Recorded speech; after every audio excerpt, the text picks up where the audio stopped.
Throughout history, we frequently encounter whispers of extraordinary individuals who, through unwavering devotion and quiet surrender, dissolve the boundaries between themselves and their craft.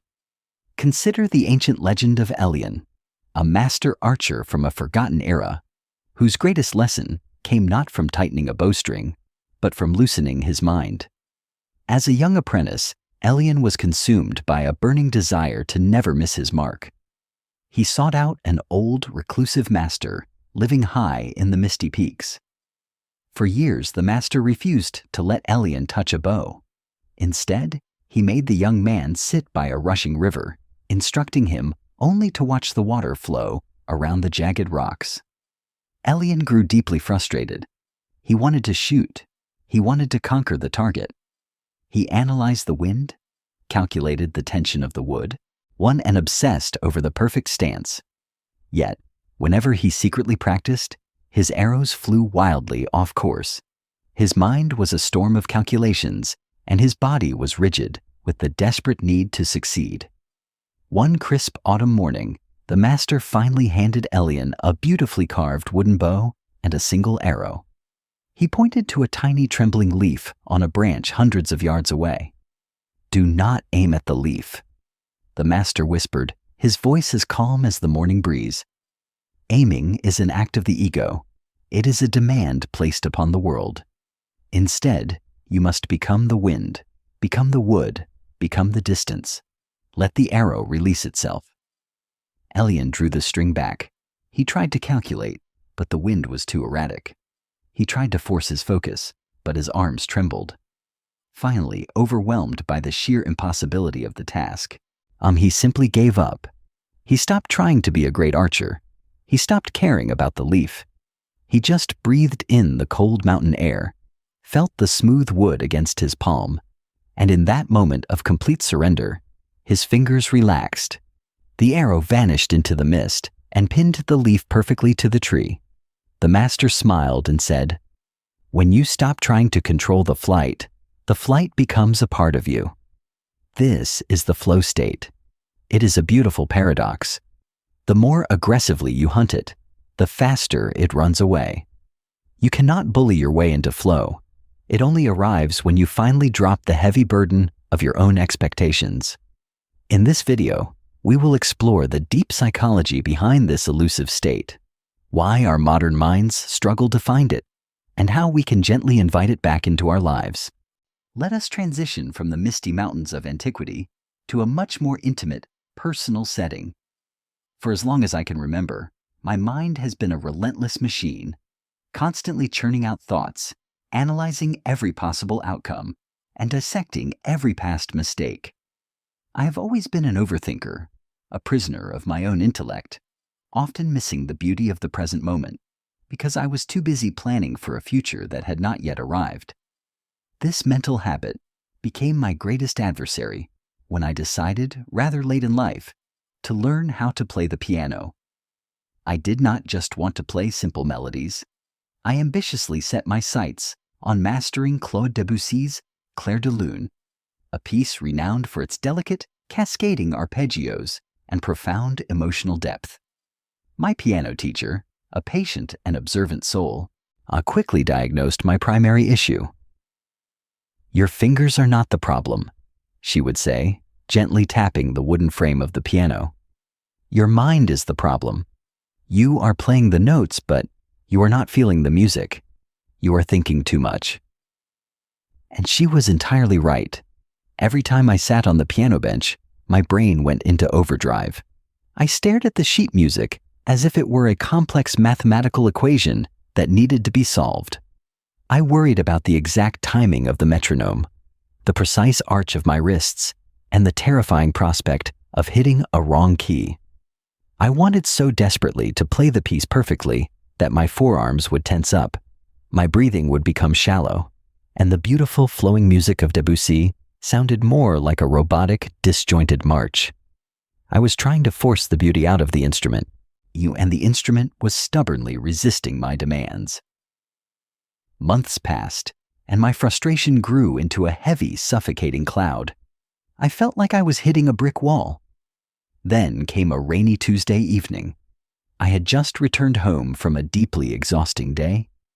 My energy was completely depleted, my mind was foggy, and I had absolutely no desire to practice. But out of sheer habit, I sat down at the piano. I didn't turn on the metronome. I didn't even open the sheet music. I was simply too tired to care about being perfect. I was too exhausted to analyze my posture or worry about my technique. I just placed my hands on the cool ivory keys and began to play from memory. What happened next was nothing short of magical. Because my conscious, critical mind was too fatigued to interfere, my subconscious took over. The rigid walls of my overthinking crumbled. I stopped trying to play Clair de Lune, and suddenly, Clair de Lune began to play me. My fingers glided across the keys with a fluidity and grace I had never experienced before. The cascading notes blended together like water flowing over smooth river stones. I wasn't anticipating the next chord. I was simply existing inside the current one.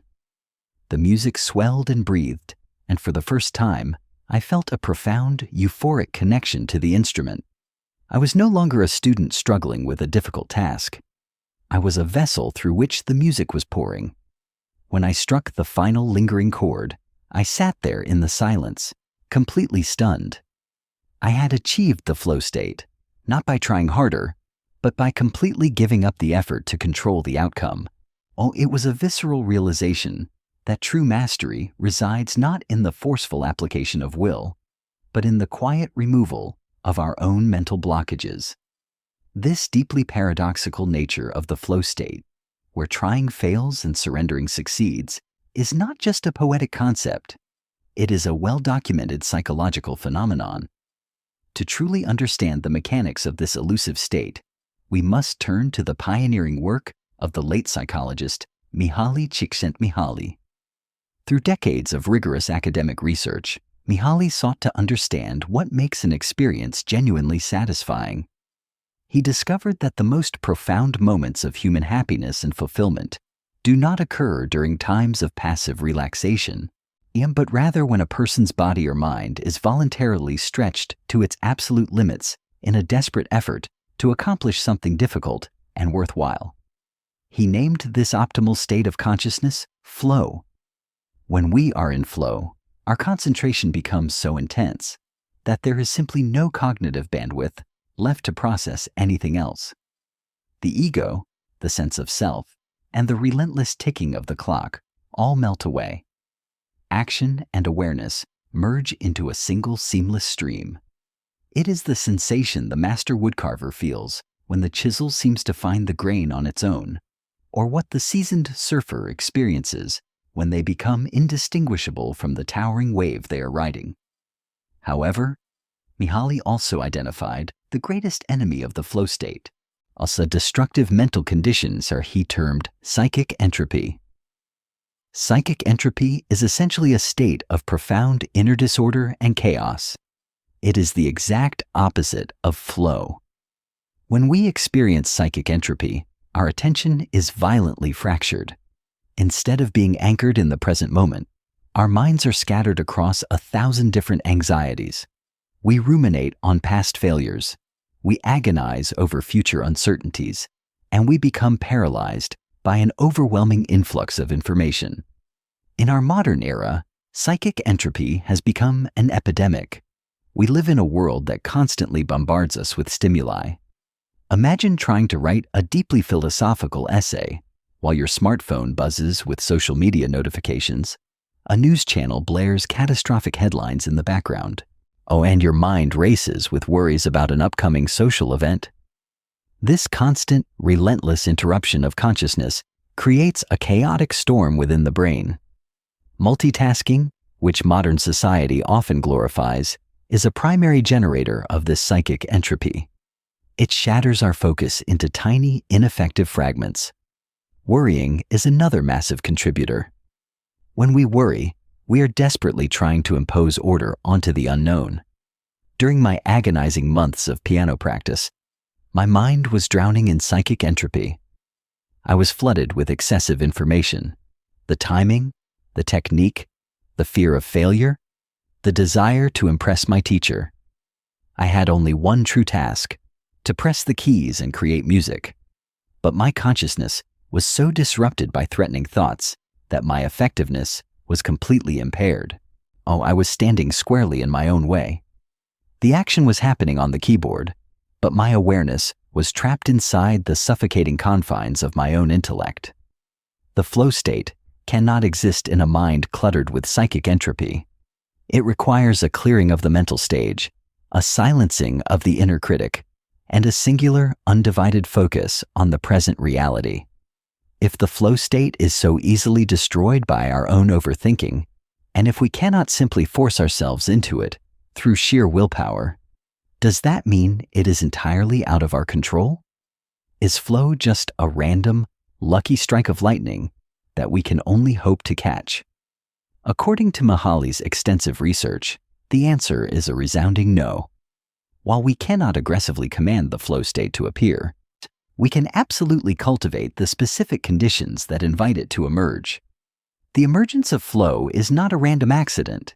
It is the natural byproduct of a very specific psychological alignment.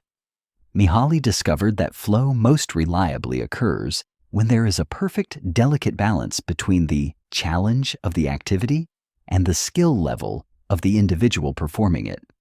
This is the golden equation of the optimal experience. To understand this, imagine a beautifully drawn diagram. On the vertical axis, you have the level of challenge, and on the horizontal axis, you have the level of skill.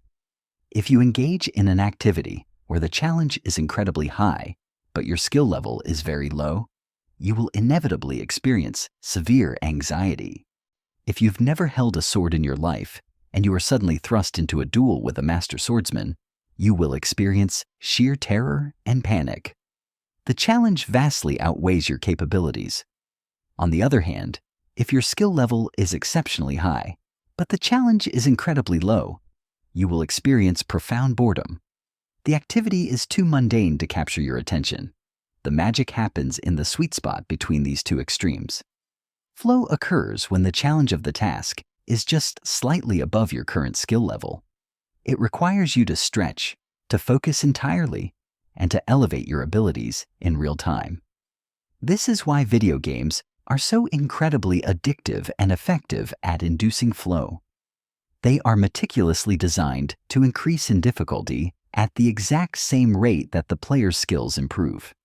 When you are perfectly matched against an opponent, or when a rock climber faces a cliff that demands every ounce of their strength and technique, but is still within the realm of possibility, the mind is forced to abandon all psychic entropy. There is no room for worry, no space for distraction. You must be entirely present, or you will fail. It is also crucial to understand that this balance is entirely subjective. What triggers flow for one person might trigger anxiety or boredom for another. A painter might find flow in the delicate strokes of a brush, while a runner finds it in the rhythmic pounding of their feet against the pavement. The flow state, therefore, is not a mysterious, unattainable ghost. It is a highly logical consequence of matching your evolving skills with meaningful, engaging challenges. And when the dancer becomes the dance, when the writer becomes the words, and when the archer becomes the arrow, that is the magnificent arrival of the flow state. It is the beautiful moment when the exhausting effort of trying has finally ceased, and the desperate conscious desire for a specific outcome has quietly faded away. It is the profound silence that falls over the mind when it stops asking, what if, why, and how. It happens when you stop trying, and when you stop trying, it happens. If you crave it with a painful desperation, it will forever elude your grasp. But if you forget about it, if you simply immerse yourself in the joy of the action itself, it appears like a quiet friend sitting beside you. While there is no direct forceful path to capturing it, we can intentionally design our lives to create the fertile soil in which flow can naturally blossom. How do we build these conditions? We must seek out activities that we intrinsically enjoy. We must constantly calibrate the delicate balance between our skills and the challenges we face, ensuring we are always growing, but never overwhelmed. We must set clear, immediate goals and seek out activities that provide instant feedback. Most importantly, we must learn to fiercely protect our focus. We must let go of the heavy baggage of the past and the terrifying illusions of the future, pouring our entire being into the present moment. In our hyper-connected, endlessly noisy modern world, this is perhaps the greatest challenge of all. The forms of psychic entropy that currently invade our minds, the endless scrolling, the catastrophic news cycles, the artificial comparisons on social media, are unnatural invaders. They scatter our attention and drain our spiritual energy. Therefore, one of the most powerful tools we possess for achieving flow is the deliberate practice of solitude. Solitude is not loneliness. It is a necessary sanctuary. It allows us to turn away from the chaotic noise of the world, to disconnect from the relentless flow of useless information, and to quiet the static in our minds. By embracing moments of deep, intentional solitude, we give our brains the space they need to heal from psychic entropy and prepare for the deep immersion of flow. So, I ask you to reflect upon your own life. What are the activities that quiet your mind and trigger the flow state within you?